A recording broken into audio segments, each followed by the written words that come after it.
Hello and welcome into 247 Sports Live. I'm Cooper Petagna alongside Smoke Dixon. We got a great show for you today. The NFL Draft is coming up. The Super Bowl, Kansas City Chiefs, they reign supreme again in the NFL. We're going to bring in a friend of ours, Chris Trapasso, CBS NFL Draft analyst, to break it all down. Mock draft season. And Chris, as we bring you in here, my friend, the process, right? We want to know how the sausage is made. It's a crazy process. NFL mock drafts, a lot of things happening. We'll talk about trades in a minute, but talk to us a little bit. How do you even get to this point 2 months away from the NFL draft coming up here soon?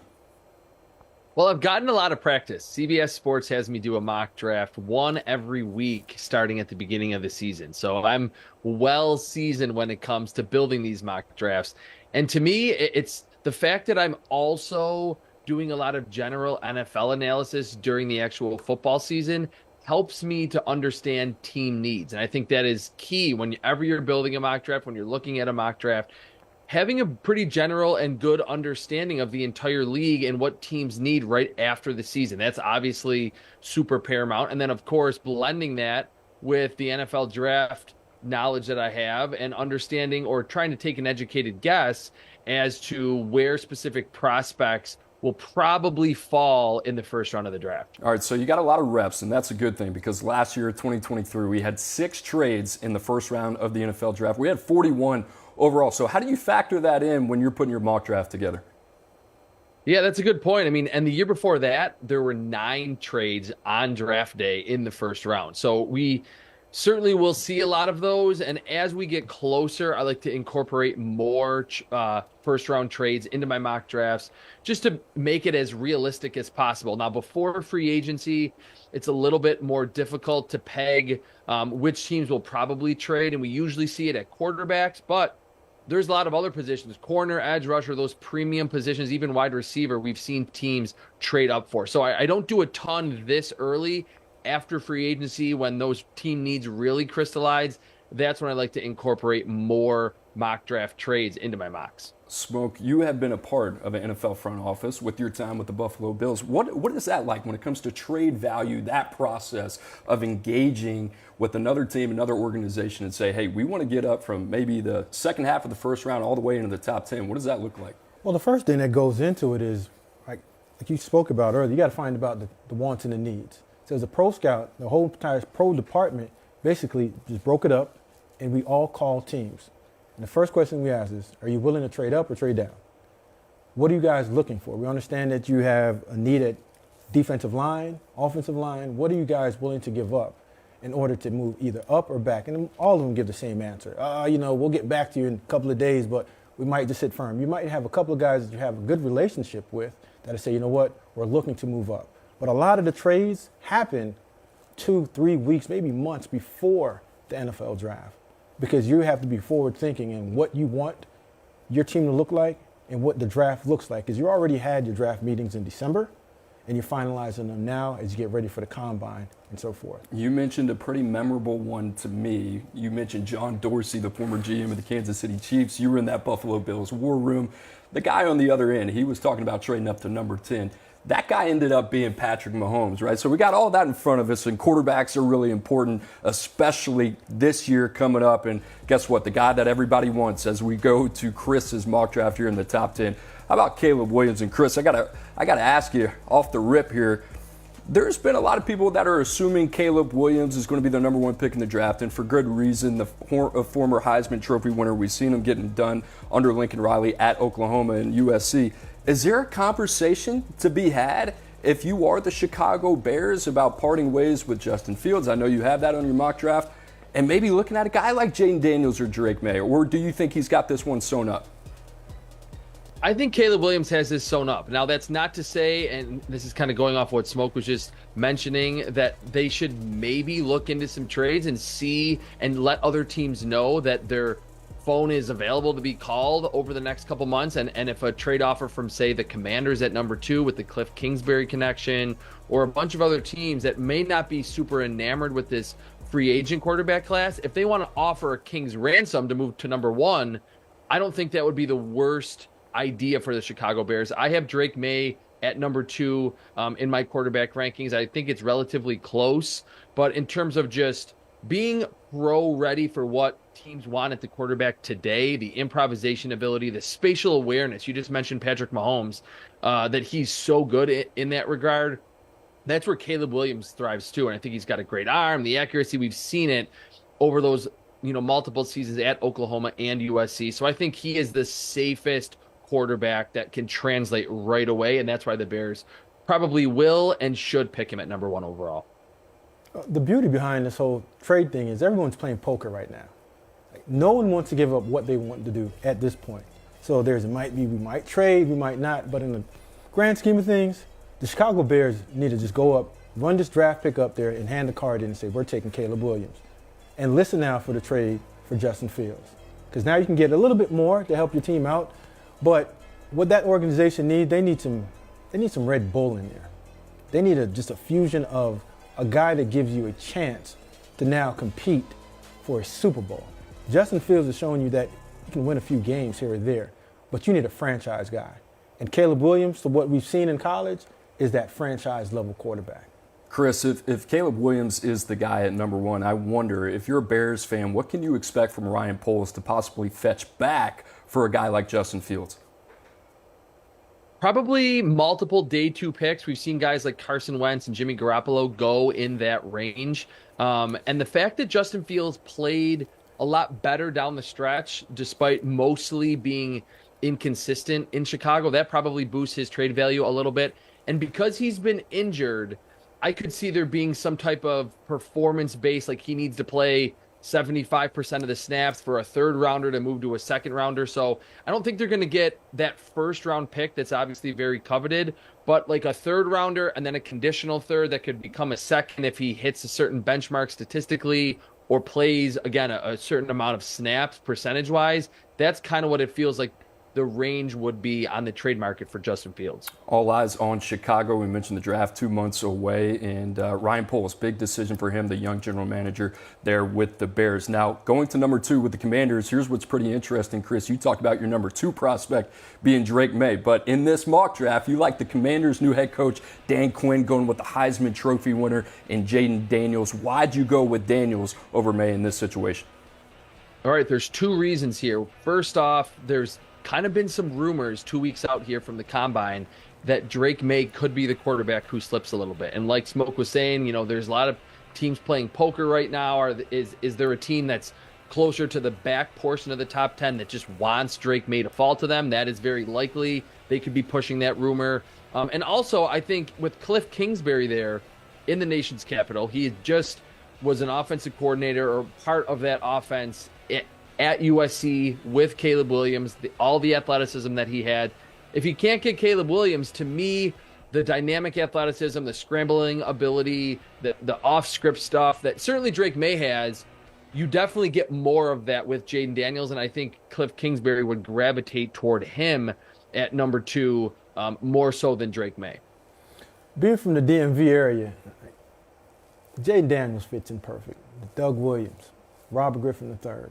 DC needs a Jaden Daniels type of quarterback that gives you that electric playmaking ability, off-script plays. The city needs that. A guy that comes in and just be captain quarterback, I don't know if that'll work for DC right now, but the skill set says it. His abilities is just – Cliff Kingsbury can do so much with this young man in terms of the run game. And Anthony Lynn being the run game coordinator and working with A. Lynn back in 2017 with the Buffalo Bills, he has a lot of quarterback runs that he can design for Jaden Daniels.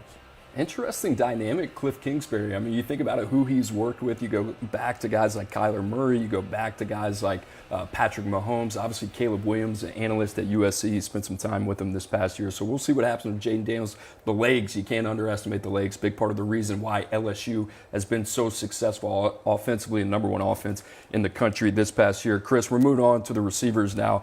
You talk about probably the most deepest room, talented room in the top half of the NFL draft in the first round. And think about it, you got 3 guys in the top 10 going off the board at the receiver position. That's Marvin Harrison Jr. Obviously, he's been very well documented as one of the best players in the country. You go down the list, Rome Odunze from the University of Washington, and then Malik Neighbors as well, who's on the other side catching balls from Jaden Daniels. What makes this position room so deep in this NFL draft?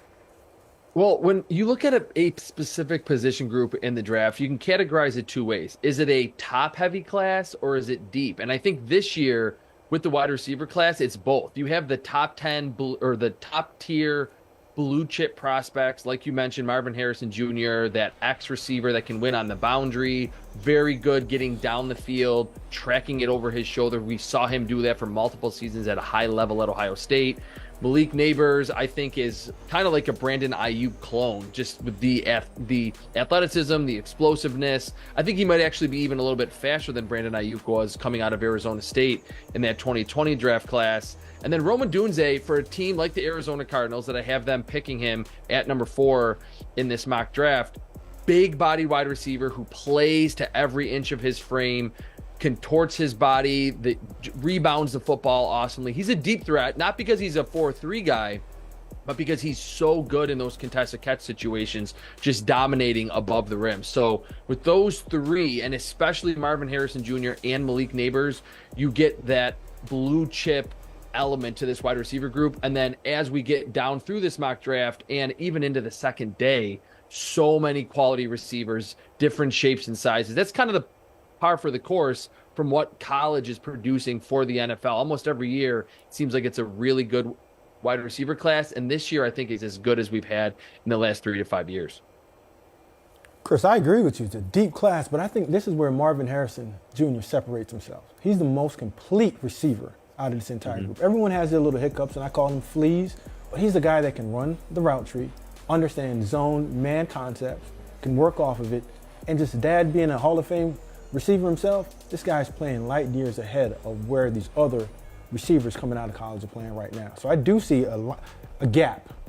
There's a gap between number 1 to number 2, but then once you get into the jumble, you just throw them up and pick one out and you get it. But I think Marvin Harrison Jr. separates himself out of this receiver group. Chris, I got to ask, and Smoke just brought up this point. I mean, Marvin Harrison Jr. wins the Biletnikoff. I think a lot of people believe that he is a consensus number 1 receiver prospect in the country. I think the debate is at number 2. Is that going to be Malik Neighbors? Is that going to be Rome Odunze? Chris, what do you think when you're trying to decipher between the two, Neighbors, Odunze? Which way would you personally lean if you had to put on that GM cap? Yeah, just talking pure evaluation here, I like Malik Neighbors more because of the explosiveness and yards after the catch. And I think those two areas and just being able to get open are more important than being that contested catch rebounder type. Now, again, for this mock, I think the Cardinals have a bigger need at just size at the wide receiver spot. The only hiccup that I see with Neighbors, and again, Smoke did a great job pointing that out, that Harrison is probably more well-rounded, is that Neighbors didn't run the whole route tree. He didn't really need to at LSU, and that really says something, that he was able to stand out athletically in the SEC against Georgia and Alabama and all, a bunch of future NFL DBs. So I think, to me, Neighbors translates better to what is in vogue in today's NFL, but Odunze is a fine wide receiver prospect in his own right. If you need a receiver, now is the year to grab one. 3 in the top 10 of Chris's mock draft. Another 3 round out the top 32. 6 receivers, all in all, in the first round. Moving on to the offensive line. And guess what? If you need a corner protector, this is the year to grab one, too. I mean, you go down the list. Joe Alt from Notre Dame, Olaf Fashanu from Penn State, a guy that's been lauded throughout the process. J.C. Latham, a freak of all freaks, a lot of experience coming out of Tuscaloosa. But Chris, the guy that's moving up draft boards coming off of the Senior Bowl in Mobile, how about Talise Fuaga from Oregon State? Tell us why you like him and why he's one of the first names to come off the board at the position to the LA Chargers at number 6. Yeah, in the first round, so much of what we see when we have a surprise like this, which I think this would be labeled as a surprise, comes down to athleticism and that size combination. And with Tal Fuaga, you get someone that's 6'5", over 330 pounds, had a great week at the Senior Bowl. I'm not going to say he's Penei Sewell 2.0, but there are moments where you're almost shocked at how mobile he is at that size, almost 34-inch arms. He's just someone that I could see having a really big combine, was great in pass protection at Oregon State, certainly gets after it in the run game as well. So Fuaga is someone that I could see rising up boards and then being that one surprise like we normally get in the top half of the first round. Yeah, the guy that I like really well is Joe Alt. He's the most complete and clean guy. And when you talk about the first round, The thing that we always talked about in our draft room was who's the cleanest? Who can walk in day one, no hiccups, no problems, slide him into left tackle and just leave him alone and say, hey, listen, protect our quarterback for the next 10 to 15 years. And Joe's the guy. Like in the run game, smooth. Passing game, he's not the most athletic guy, but he understands how to get the job done. He understands how to get to the second level, get in front of guys, finish guys, and he has a little nasty side to him that you wouldn't expect, but he likes to finish guys through the earth. A lot of good options on the offensive tackle board. You think about Fuaga, you pair him up with a guy like Rashawn Slater, Justin Herbert, they got to keep him clean. New head coach Jim Harbaugh. Tell you what, knows a thing or two about offensive line play. That's going to be their identity there in LA. All right, we went 1 through 10. Now time to go 11 through 20. And starting at the top here, how about J.J. McCarthy, a guy coming off 3 straight college football playoff appearances.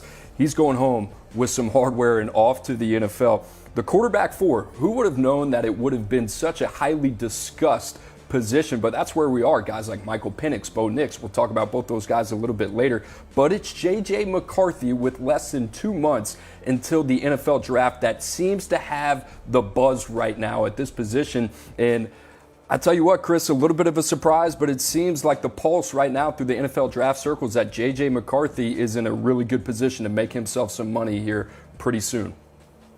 Yeah, again, this is all about the traits. With J.J. McCarthy, you get someone that's still relatively young, but he's played a lot of college football. Now, maybe didn't throw as many passes as some of those other names, Bo Nix, Michael Penix, that are going to be vying for that quarterback 4 spot. But when he was asked to make those big throws, he showed that he can do it. He can improvise outside the pocket. At times, it's a little awkward, but I think he's a pretty good athlete for the position. The arm strength is certainly there.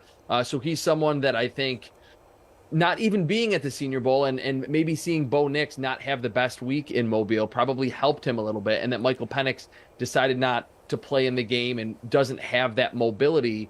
I think teams looking for that Josh Allen or Patrick Mahomes type player, they would get closer to that with J.J. McCarthy, and I think that would be a great fit in Kevin O'Connell with all the boot action that he wants to do there in Minnesota. I'm a huge J.J. fan, man. Just from the aspect of him working in a pro-style offense. He's been getting pro coaching from his head coach since he's been there. And when you see adversity around this kid and the pocket breaks down, he's smooth, calm, knows how to hitch up in the pocket. When there's plays that break down and he has to get outside of it and work off schedule, it's natural. I go back to the semifinal game against Alabama on that throwback where he goes up, snatches it with one hand, takes it and rips a 15-yard laser throw without a panic.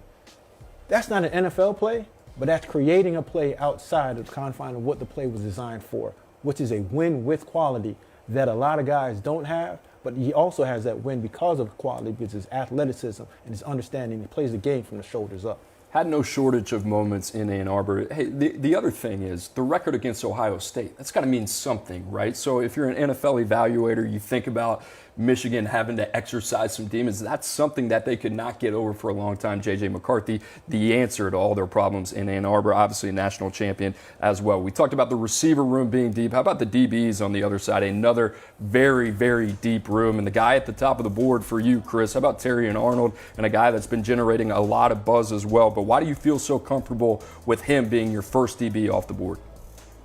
He is such a smooth athlete. He is fluid, changing directions. He kind of feels like, at his size, like 6 foot, a little bit under 190 pounds, the type of athlete in the correct frame to deal with all of these ultra quick separators at the NFL level. I don't necessarily think that teams are looking for smaller, lighter corners today, but you don't necessarily need to be 6'1", 6'2", over 200 pounds to be a first-round corner. And 5 interceptions this past season at Alabama, 12 pass breakups. You saw on some of those interceptions his ability and just to take those 10, 20, 30, 40 yards down the field. He's a great athlete. Certainly there's a pedigree coming from Alabama. And I thought his film was better and more translatable than his teammate Kool-Aid McKinstry, who had a lot more buzz coming into this final season. 2 really good corners at Alabama, but I think Arnold translates more to what he's going to see on the other side, again, against those really quick separators at the NFL level. Chris, I couldn't agree with you anymore. I mean, when you have a guy that can play the slot, go outside, physical and press, can play off coverage, can play in zone and man, with the understanding when to blitz and when not to blitz, but also has ball skills. You having a guy that you can now take on your team, and if he is your best corner, being cornerback number one, you can move him all around the field without having any issues. Or is he okay, or is he comfortable lining up in the slot? I didn't drink the Kool-Aid from everybody else. I've been saying this from day one. Terrion Arnold is the best corner at Bama, and maybe the best corner in this draft. I mean, you played at Alabama. You know the standard of that room and what it means to play under Nick Saban. And Terrion Arnold, there are a lot of good DBs in that room coming out this past year, including Caleb Downs, right? A guy, we'll hear his name in the next 2 years. What was it about Downs? I mean, I know you talk about the versatility, but it's kind of been like this unassuming rise up into the top as one of the best DBs in college football. Here's a story that I have for you. I went to the Texas game. This is my first time back in down in Tuscaloosa. And I was there on the sideline. I'm watching it.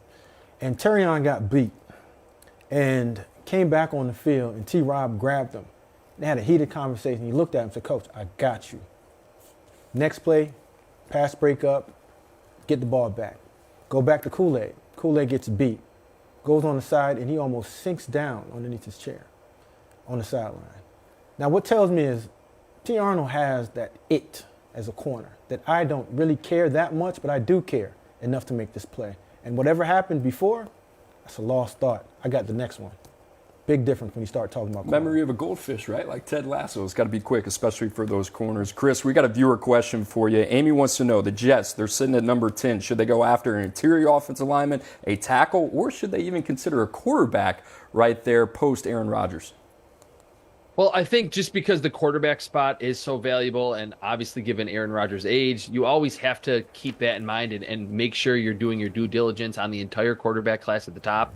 But right now, I think offensive tackle is still a premium position. It's still a need in New York. Mekhi Becton, you don't know the future for him. I think interior, they're a little bit further ahead.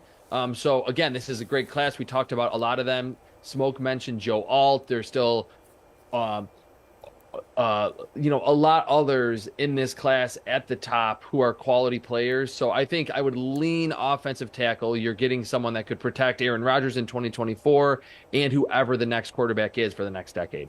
At the end of the day, you have a guy back there that's coming off an Achilles. He's getting up in age. You've had issues protecting. We all understand that at some point, the quarterback can't play on his back, and he's not going to be that mobile anymore.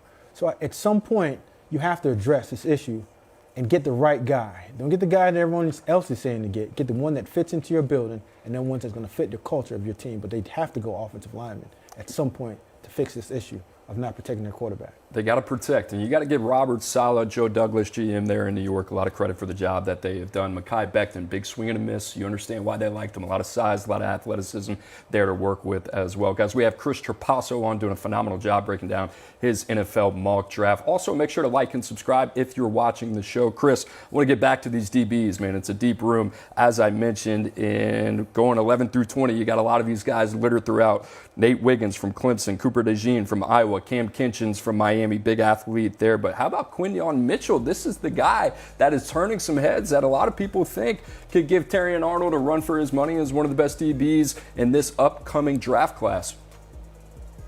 Man, he is so fun on film. I mean, 45 pass breakups and 6 interceptions over the last 3 seasons at Toledo. Like, that speaks for itself. Now, of course, this was in the MAC, not the SEC, the ACC, Big Ten, but someone that you see on film running the routes for the receivers. I think he's got great instincts. Of course, the ball skills are there. He's a little bigger. He's a little longer. He's not going to be that guy who's going to condense down into the slot. But if you need a bigger corner to match up with the X receiver for the opposing team and can play in press and will find the football as it's arriving, and a lot of those press prospects are not good in that regard, you definitely draft Quinyon Mitchell. I just think it's very hard to not be a good draft prospect and put up the stats that he did over the last 3 seasons for the Rockets. When you talk about Quinyon, he hits in all. He got sticky coverage. He'll come up and hit you in your face when need to, and tackle when he has to. But the thing that separates him from the other guys, Wiggins, ball skills and ball awareness. In the NFL, they're throwing the ball up 20 to 30 times a game. At some point, you're going to have to have a guy back there that's going to get the ball back for you and not panic when the ball is in the air. A lot of corners, they say corners don't play receiver because they can't catch the ball. So that's not the case. Receivers relax when the ball's in the air. Bad corners or average corners panic when the ball's in the air, and they'll grab, get clutchy, don't look back for the ball. But guys like Quinion Mitchell, they have the ability to relax, heart rate slows down, get their eyes back to the ball, go up, elevate, find it, catch it, and he has the ability to put his foot in the ground and get north and get some yards when he does catch that ball. So you're saying he's got Smoke Dixon ball skills, right? That's why you like him? Nah, he got a little bit more than me. Yeah, he's got the stamp of approval from our guy in the office here. And moving on from 21 to 26, we've been 1 through 20, and a couple of these names stand out. Jackson Powers Johnson, love that kid. I think he's going to be a heck of a center at the next level. But Smoke, a guy that you wanted to talk about, the chop, right? You talked about the DMV a little bit earlier. What about this guy? I think you had him in Maryland, ended up at Penn State. Man, had him at Maryland for a cup of tea, maybe when I was there. He was there for his freshman year and transferred out and went up to school up north. But there's one thing that this guy can do. First step, get off, and he can get to that quarterback. If you're going to ask him to do all that run, defending the run and all that other stuff, at some point he's going to learn. But to get to the quarterback, just off sheer get off and bend the corner, dip, and close, there's not one better in this draft in terms of a DPR, designated pass rusher, than Chop Robinson. Chop him up, baby. DMV representing. Yeah, and in today's NFL, you need to get to the quarterback in a hurry. There are so many quarterbacks who are getting rid of the football and averaging under 2.5 seconds like in time to throw the ball. So with Chop Robinson being able to bend the corner, accelerate, I think he does that better than any edge rusher in this draft class. There are certainly others that are good with pass rushing moves that can win with power. You do have a little bit of speed to conversion with Chop Robinson, but kind of like Smoke was saying, his ability to just win quickly on film absolutely jumps off the tape. And that's why I think he could ultimately, after the combine, go higher than this in the 20s and be a top half of the first round prospect, because the athleticism, burst, and bend that just cannot be taught, he certainly has that in spades. Heck of a name for a pass rusher, Chop Robinson. And you think about the Houston Texans under D'Amico Ryan, C.J. Stroud, heck of a rookie season. They make the playoffs. Guess what? What about Will Anderson? They got that guy on the other side as well. So you think about that tandem, what they could be. Chris, we got another viewer question, but Smoke, I'll start with you. Jay wants to know if you think the Dolphins should move on from Tua and take a quarterback with the 21st pick. Absolutely not. Listen, leave the guy alone. See, the problem that Tua has, he's been compared to Patrick Mahomes, Josh Allen, Lamar Jackson. And he's in the conversation. He's getting his team to the playoffs. And he did a solid job of getting the ball to his playmakers. But trying to find an answer now in this draft, there's not a quarterback that I would put in the place right now to say he's going to be better than Tua walking in day one in this draft. Where they're at, they're going to have to give up a ton just to get him. Now, leave the guy right there and just keep on chucking it, lefty. And I think we can't forget that the Dolphins headed into the playoffs just a month ago with a completely decimated defense. And that certainly changes the entire dynamic of how much is on Tua's plate and the offense, playing in that frigid game in Kansas City without Jalen Phillips, a lot of the secondary members of that defense. So I think his maturation inside Mike McDaniel's offense and showing that he can be a high quarterback rating type guy and get it to Tyreek Hill and Jalen Waddle and read the defenses quickly. He's kind of back like he's back at Alabama. It's more about the team that needs to be, especially on the defensive side, healthier and play more consistently in those big games against the elite teams in the AFC. No reason to panic there. You think about what Miami's done, and Chris Greer, really good GM, and that front office, they've protected him well. Teron Armstead battled some injuries, but I like what they're doing. I guess Jay had no idea that you're one of the biggest Tua fans in this building as well. Listen, I'm a huge Tua fan. Some people might not believe it just because I'm honest in where he is in terms of in the NFL process of quarterbacks, but he and Coach McDaniels, they have a perfect marriage right now in terms of play caller and quarterback. He knows exactly what Tua likes, and Tua knows what the head coach is thinking. So when you break that up, no reason to. They did perfectly fine on offense, like you just said. They got banged up on defense, couldn't get to the quarterback, and they lost the game against the Super Bowl champ. Everybody else did as well too. Jay, there you have it. You got a pretty good quarterback in Tua Tagovailoa, so I think you're staying put there. We're going to go ahead on to 27 through 32, and if you look at number 31, it's highlighted for a reason. Bo Nix. You talk about a guy with a decorated career, first at Auburn, then at Oregon under Dan Lanning. Chris, we talked about trades earlier in the broadcast. Bo Nix being a part of this one, and we don't know what's going to happen with Sean Payton, Russell Wilson, that marriage.